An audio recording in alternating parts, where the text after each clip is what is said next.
In contemporary thinking, a covenant is a legally binding agreement. A loan from a bank is an example of it.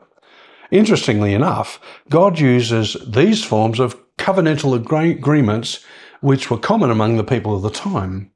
Remember that the Noah flood was not reported about when it happened, but many years later.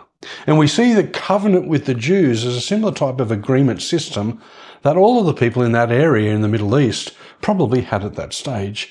God used a form of agreement or covenant that people could understand and identify with. God contextualized his agreements. Look at some of these different verses. It says in verse 8, "Then God said to Noah and his sons, 'Now I will establish my covenant with you and your descendants after you.'" Verse 10 goes on and says, "And with every living creature that was with you, the birds, the livestock, the wild animals, all those that came out of the ark with you, every living creature on earth, I established my covenant with you.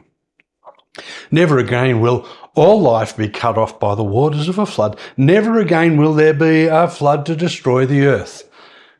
Sounds a bit foreign to us, doesn't it? Descendants, usually not mentioned in business transaction, usually only in wills. It does give the boundaries of the agreement. Responsibility for living creatures and not to drink any blood. Notice it says in verse 4, "But you must not eat the meat that still has the lifeblood in it. And your lifeblood I will surely demand an accounting.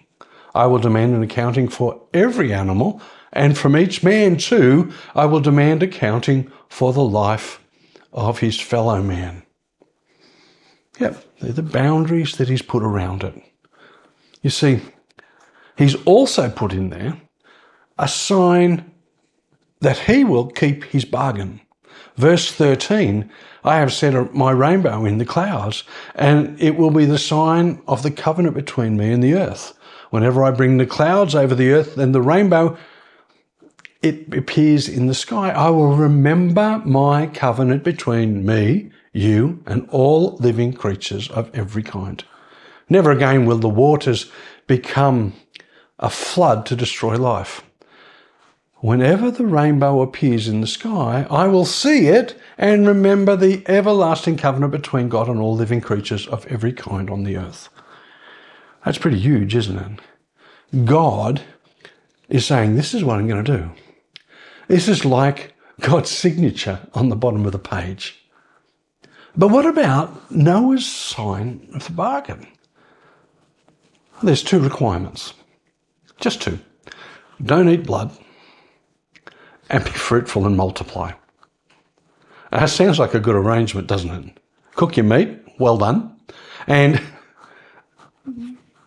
enjoy being fruitful and multiply. Yes, but remember the type of agreement it is. It's like a grant from a king for services well done, a land grant if you want to put it.